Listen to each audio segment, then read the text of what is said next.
Organising क्या होता है और ऑर्गेनाइजिंग के इंपॉर्टेंस क्या है, ये पढ़ना है ना ब्रो। टेंशन मतलब तेरा भाई देखो पढ़ाएगा। देख वैसे तो तेरा भाई बाय प्रोफेशन टीचर है, लेकिन ये पूरा क्वेश्चन मैं तुझे तेरा दोस्त बन के पढ़ाऊंगा। समझ में आया ब्रो?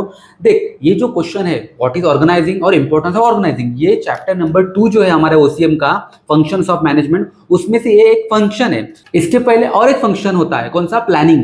अब व्हाट इज प्लानिंग और इंपॉर्टेंस ऑफ प्लानिंग क्या है, इसका वीडियो मैंने बना के रखा है। अगर तुझे आता है तो मत देख, अगर सच में नहीं आता है तो जाके एक बार उसको रिवाइज कर ले, एकदम शॉर्टकट में मैंने बना के रखा है। और ये क्वेश्चन भी तेरा भाई देखो शॉर्टकट में पढ़ाएगा। समझ में आया? शॉर्टकट में पढ़ेंगे, एग्जाम में टॉप करेंगे। ठीक है, चल बाकी बकवास बंद करता हूं, डायरेक्टली हम लोग मेन कंसेप्ट के ऊपर आते हैं। ऑर्गेनाइजिंग होता क्या है?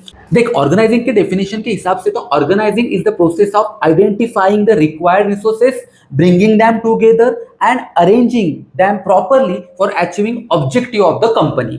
मतलब क्या, एकदम सिंपल वर्ड में बताता हूँ। देख मतलब अगर ब्रो तेरे घर में शादी है ना, तो तेरा गोल क्या है? शादी एकदम खतरनाक होना चाहिए, एकदम रावस होना चाहिए, बरोबर ना? अब वो जो तेरा गोल है उसको अचीव करने के लिए तुझे तो कुछ रिसोर्सेज लगने वाले हैं ना। कौन से रिसोर्सेज लगेंगे? कि भाई सबसे पहले शादी का हॉल या फिर लॉन, शादी के अंदर मंडप का डेकोरेशन, बराबर ना? फिर उसके बाद कैटरिंग वाला कौन कौन रहेगा, किस तरीके से हम लोग उस शादी को सक्सेसफुल बनाएंगे, ये जितने भी रिसोर्सेस रिक्वायर्ड रहेंगे वो सब हम लोग क्या करेंगे? आइडेंटिफाई करेंगे। फिर उसके बाद वो जितने भी रिसोर्सेस है वो क्या करके लेके आएंगे? एक जगह पे लेके आएंगे जहाँ पे शादी का इवेंट होने वाला है, बराबर ना? यानी ब्रिंगिंग देम टुगेदर।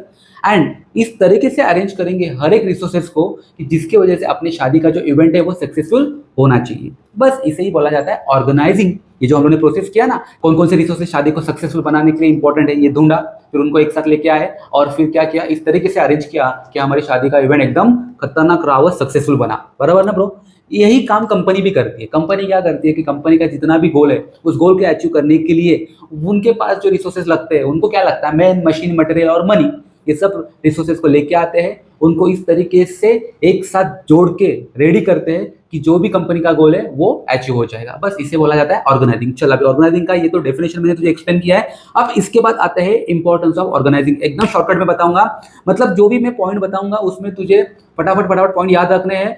उसके पॉइंट ऑफ व्यू से मैंने समझाया, इन डिटेल में नहीं गया हूं, बस पॉइंट याद रख और एग्जाम में टॉप कर ब्रो। बस 8 पॉइंट में ही मैं तुझे ये पूरा कंसेप्ट समझा दूंगा। ठीक है, चल अभी पहला इंपॉर्टेंट पढ़ते हैं, मतलब ऑर्गेनाइजिंग इंपॉर्टेंट क्यों है ये पढ़ते हैं। पहला पॉइंट नंबर 1 है कि ऑर्गेनाइजिंग हेल्प करता है ब्रो कंपनी को 2 इंपॉर्टेंट काम करने के लिए। पहला है एडमिनिस्ट्रेशन, दूसरा है ऑपरेशन। एडमिनिस्ट्रेशन मतलब क्या? गोल अचीव करना है तो कुछ तो एक्टिविटी करना पड़ेगा, जो डेली बेसिस पे करना पड़ेगा, ईयरली, वीकली, मंथली, सब दिन करना पड़ेगा, वही होता है एडमिनिस्ट्रेशन, जो कंपनी एक प्रोसेस फॉलो करती है हर दिन, बराबर। अब ऑपरेशन मतलब क्या? ऑपरेशन मतलब जब भी कोई भी कंपनी क्या करेगी? प्रोडक्ट बनाएगी, तो प्रोडक्ट बनाते वक्त इतना तो देखेगी कि मेरा प्रोडक्ट सस्ते में बने, मेरा लेबर बिल्कुल भी अपना टाइम वेस्ट ना करे, और जितना भी रॉ मटेरियल दिया है उस कम से कम रॉ मटेरियल में ज्यादा से ज्यादा प्रोडक्ट बना के दे, यानी मेरा ऑपरेशन इफिशियंसी अपने आप अच्छा हो जाएगा, उसे बोला जाता है ऑपरेशन। तो कंपनी ऑर्गेनाइजिंग का इस्तेमाल कैसे करती है? कि ऑर्गेनाइजिंग हेल्प करती है कि पहले ही कौन कौन से रिसोर्सेज लगने वाले एडमिनिस्ट्रेशन के लिए, उनको ग्रुप एक साथ लेके आती है और उससे आराम से एडमिनिस्ट्रेशन हो जाता है। वही ऑपरेशन में कंपनी को पता होता है, और मतलब ऑपरेशन के वर्क में ऑर्गेनाइजिंग कैसे हेल्प करती है कि कौन कौन से एम्प्लॉयज को कौन कौन सा काम करना है, कितने रिसोर्सेस में करना है, कितने टाइम में करना है, पहले ही बता देती है। इससे क्या होता है कि जो भी एम्प्लॉय है वो कम से कम कॉस्ट में ज्यादा से ज्यादा प्रोडक्ट बना के देता है कंपनी को, और कंपनी की बल्ले बल्ले हो जाती है, मतलब कंपनी का प्रॉफिट हो जाता है। बस इसलिए ऑर्गेनाइजिंग इंपॉर्टेंट है, एडमिनिस्ट्रेशन का काम करने के लिए भी और ऑपरेशन का काम करने के लिए भी। समझ में आया ब्रो?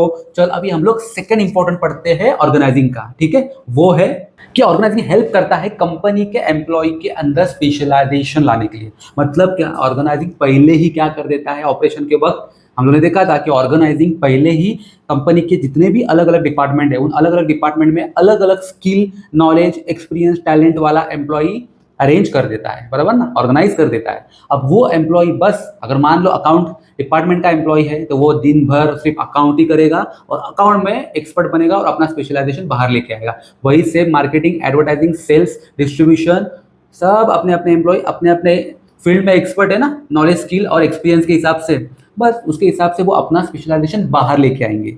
यानी ऑर्गेनाइजिंग ही एक ऐसा फंक्शन है कंपनी के अंदर जो एम्प्लॉय के अंदर का स्पेशलाइजेशन बाहर लेके आता है।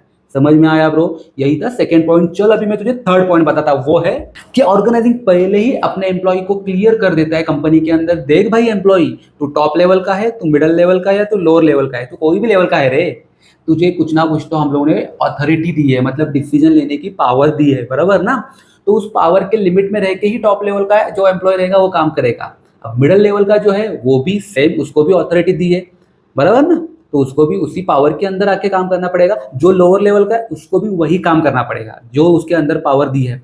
यानी ऑर्गेनाइजिंग की वजह से कोई भी लेवल के एम्प्लॉयज को अथॉरिटी मिल जाती है, डिसीजन लेने की पावर मिल जाती है, तो कोई भी एम्प्लॉयज के बीच में डिस्प्यूट नहीं होता है।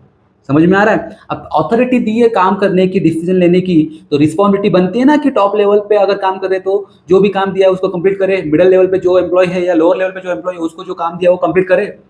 ये सब क्यों होता है? ऑर्गेनाइजिंग की वजह से। समझ में आया? क्योंकि ऑर्गेनाइजिंग ने क्या किया है, पहले ही अपने एम्प्लॉयज को अथॉरिटी और रिस्पॉन्सिबिलिटी बता के रखी है। समझ में आया ब्रो? बस इतना सिंपल है। चल अभी ब्रो मैं तुझे फोर्थ इंपॉर्टेंट बताता हूँ ऑर्गेनाइजिंग का, वो है ऑर्गेनाइजिंग पहले ही अपने कंपनी के अंदर आने वाले एम्प्लॉयज का जो भी जॉब है उसको पहले ही डिफाइन कर देती है। देख एम्प्लॉय, तू कंपनी के अंदर आ रहा है ना, तुझे तेरे नाना चाचा चाची मामा मामी दोस्त की वजह से नहीं ले रहे हम लोग। हम लोग क्यों ले रहे हैं? क्योंकि तेरे पास कुछ ना कुछ तो स्किल, नॉलेज, एक्सपीरियंस, टैलेंट है, इसलिए हम लोग तुझे हायर कर रहे हैं। तो ऑर्गेनाइजिंग क्या कर लेता है, पहले ही कंपनी के अंदर मैनेजमेंट करते वक्त अपने हर एक एम्प्लॉयज को अलग अलग डिपार्टमेंट में अपने स्किल, नॉलेज, टैलेंट और एक्सपीरियंस के हिसाब से ही हायर करता है और उसको पहले ही बता देता है कि यही तेरा जॉब है और तुझे यही काम करना है। मतलब अगर एम्प्लॉय का जॉब एकदम क्लियरली उसको पता चल गया तो बस उसको उसका काम करके कंपनी के अंदर से निकल जाना है, मतलब रोज काम करके फटाक से आके निकलना नहीं है। समझ में आया? बस इतना इजी हो रहा है एम्प्लॉयज के लिए, किसकी वजह से? ऑर्गेनाइजिंग की वजह से। तो वो तो इंपॉर्टेंट होगा ही ना ब्रो। समझ में आया? चल अभी मैं तुझे फिफ्थ इंपॉर्टेंट बताता हूँ, वो है ऑर्गेनाइजिंग। ब्रो क्या करता है, कंपनी के अंदर अलग अलग डिपार्टमेंट होते हैं, बराबर ना। अब सब डिपार्टमेंट एक दूसरे से झगड़ा करने के चांसेस है कि नहीं है?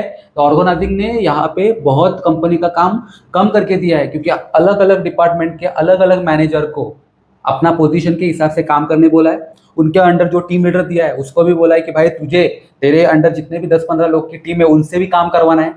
मतलब क्या कि तू तेरा ईगो मत देख, तुझे दूसरे डिपार्टमेंट के साथ भी काम करना है। समझ में आ रहा है? तो ऑर्गेनाइजिंग ने पहले ही क्या किया है, कोऑर्डिनेशन करने का काम किया है बिटवीन ऑल द डिपार्टमेंट्स। मतलब परचेस वाला अगर कुछ गुड्स परचेस करेगा, मतलब परचेस वाला अगर कुछ परचेस करेगा तो ही प्रोडक्शन होगा, बराबर ना। प्रोडक्शन होगा तो डिस्ट्रीब्यूशन होगा, सेल होगा, मार्केटिंग होगी। मतलब जितने भी आगे के डिपार्टमेंट है इन सब के बीच में अगर कोऑर्डिनेशन होगा तभी कंपनी का गोल अचीव होगा ना। एक दूसरे के ऊपर ये सब डिपार्टमेंट डिपेंड होते हैं। समझ में आ रहा है? और इनमें डिस्प्यूट होने के चांसेस है, लेकिन ऑर्गेनाइजिंग ये काम करने नहीं देता है डिस्प्यूट वाला। क्यों? क्योंकि पहले ही कोऑर्डिनेशन कर देता है, अपने अपने डिपार्टमेंट के मैनेजर को पहले ही पोजीशन जो भी उनको चाहिए वो बता देता है, दे देता है, और इसकी वजह से सब लोग एक दूसरे के साथ कोऑर्डिनेट करते हैं और कंपनी का जो भी गोल है वो अचीव कर लेते हैं। और इसीलिए ऑर्गेनाइजिंग इंपॉर्टेंट है। समझ में आया? चल अभी मैं सिक्स इंपॉर्टेंट बताता हूं, वो है ऑर्गेनाइजिंग हेल्प करता है कंपनी को इफेक्टिव एडमिनिस्ट्रेशन करने के लिए। एडमिनिस्ट्रेशन का मतलब मैंने तेको बताया था कि जो भी एक्टिविटी या जो भी सिस्टम कंपनी हर दिन फॉलो करती है गोल को अचीव करने के लिए। मतलब क्या, कंपनी के अंदर मैनेजमेंट करने के लिए, कंपनी के गोल को अचीव करने के लिए कंपनी ने अलग अलग डिपार्टमेंट बनाए हुए हैं। उन डिपार्टमेंट्स के ऊपर अलग अलग मैनेजर्स है, उनको अलग अलग पोजीशन देखी रखी है और उन पोजीशन के हिसाब से उनको अलग अलग एक्टिविटी परफॉर्म करनी पड़ती है। उनके अंडर जितने भी टीम लीडर आते हैं या एम्प्लॉयज आते हैं उनको भी सब कुछ क्लियर कट बता के रखा है, रिस्पॉन्सिबिलिटी देखी रखी है, अथॉरिटी देखी रखी है डिसीजन लेने की। और क्या चाहिए कंपनी के एम्प्लॉयज को, कि वो अपना काम करने का डिसीजन ले, काम करके दे और घर पे जाए, बराबर ना। मतलब इससे क्या हो रहा है कि कंपनी का जो मेन गोल है वो अचीव हो रहा है। क्यों? क्योंकि कंपनी के अंदर हर दिन प्रॉपरली इफेक्टिवली एडमिनिस्ट्रेशन होता रहता है। और ये सब कारनामा किसने किया है? ऑर्गेनाइजिंग ने। और इसीलिए ऑर्गेनाइजिंग इंपॉर्टेंट है कंपनी के इफेक्टिव एडमिनिस्ट्रेशन करने के लिए। समझ में आया ब्रो?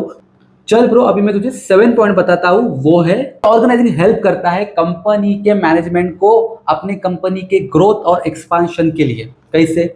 देख, कंपनी का ग्रोथ कब होगा? जब कंपनी अच्छी तरीके से अपना जो भी गोल होगा उसको अचीव करेगी, बराबर ना, तभी जाके ग्रोथ होगा। अब गोल अचीव करने के लिए रोज के रोज जो एडमिनिस्ट्रेशन वाला वर्क है, जो ऑपरेशन वाला वर्क है, वो प्रॉपरली परफॉर्म होना चाहिए ना। और वो काम पहले ही ऑर्गेनाइजिंग ने एकदम स्मूथली करके रखा है कि हर एक डिपार्टमेंट को अपना अपना टारगेट देके रखा है। उनके एम्प्लॉयज को भी बोला है कि अपनी इफिशियंसी के बियॉन्ड जाके काम करो। हम लोग ने आपको सब कुछ जितने भी रिसोर्सेस है वो ला के रखे हैं, तो आप काम करो और कंपनी का गोल अचीव करके दो, जिसकी वजह से कंपनी की क्या होगी? ग्रोथ होगी। जिसकी वजह से कंपनी की ग्रोथ होगी, और कंपनी की ग्रोथ होगी तो कंपनी और अपना बिजनेस एक्सपांड कर पाएगी ना। तो जितना ज़्यादा बड़ा बिजनेस एक्सपांड कर पाएगी, जितना ज़्यादा ग्रोथ करेगी, उतने कंपनी के अलग अलग डिपार्टमेंट के अलग अलग मैनेजर और एम्प्लॉयज़ की भी तो ग्रोथ होगी। यानी एडमिनिस्ट्रेशन एक इतना बड़ा रोल प्ले कर रहा है कंपनी के ग्रोथ एंड एक्सपांशन के लिए। लेकिन एडमिनिस्ट्रेशन का जो आइडिया है, जो कंसेप्ट है, ये पहले ही किसने मैनेज करके रखा है? ऑर्गेनाइजिंग इस फंक्शन ने। समझ में आया? और इसीलिए ऑर्गेनाइजिंग बहुत इंपॉर्टेंट है। चल ब्रो, अभी मैं तुझे लास्ट वाला पॉइंट बताता हूं, जो है 8वां पॉइंट। वो क्या बताता है कि ऑप्टिमम यूटिलाइजेशन ऑफ रिसोर्सेज होना चाहिए। अब ऑप्टिमम यूटिलाइजेशन ऑफ रिसोर्सेज कैसे होता है कि कंपनी के अंदर मैनेजमेंट जो होती है उसको पहले ही ऑर्गेनाइजिंग इस फंक्शन ने हेल्प करके रखा है कि किस तरीके से एडमिनिस्ट्रेशन होगा और किस तरीके से ऑपरेशन होगा। मतलब अपने अपने हर एक एम्प्लॉयज को अपने रोल्स, रिस्पॉन्सिबिलिटीज, जो भी अथॉरिटीज है वो दे के रखिए, जो भी टारगेट्स है वो दे के रखा है, उनको अचीव करो और कम से कम टाइम में, कम से कम रिसोर्सेस में ज्यादा से ज्यादा आउटपुट क्या करो, निकाल के बताओ। बस इससे क्या होता है, कंपनी का जो भी रिसोर्सेस है वो बच जाता है, एम्प्लॉय की इफिशियंसी भी बढ़ जाती है, कंपनी की ग्रोथ भी होती है, यानी कंपनी का सेल भी बढ़ता है ना। तो इसका मतलब सिंपल है कि जब भी ऑर्गेनाइजिंग होगी कंपनी के अंदर, यानी ऑर्गेनाइजिंग ये फंक्शन अगर कंपनी प्रॉपरली एक्टिव करेगी कंपनी के अंदर, तो क्या होगा, जिसके वजह से कंपनी का एडमिनिस्ट्रेशन ऑपरेशन प्रॉपरली होगा और जिसके वजह से कम रिसोर्सेज एम्प्लॉयज यूज करेंगे और ज़्यादा से ज़्यादा आउटपुट निकाल के देंगे, जिसके वजह से कंपनी अपने आप ग्रोथ और एक्सपांशन स्टेज में चली जाएगी। और इसी कारण की वजह से कंपनी के अंदर ऑर्गेनाइजिंग ये फंक्शन बहुत इंपॉर्टेंट है। तो समझ में आया ब्रो?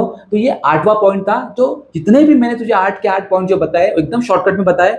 अगर तुझे इसमें भी कुछ डाउट आ रहा है तो भाई, मैं तेरा भाई बेटा है, कमेंट बॉक्स में तू मुझे मैसेज डाल, मैं तुझे रिप्लाई करूंगा। बिंदास जो पूछना है वो पूछ। समझ में आया? सच में ब्रो, अगर तुझे ये वीडियो पसंद आया है ना, तो भाई तू तेरे दोस्तों के साथ शेयर कर दे, चैनल को सब्सक्राइब कर, और डाउट है तो फिर मैंने बोला है कि कमेंट में पूछ ले, मैं तेरे को रिप्लाई कर दूंगा। समझ में आया?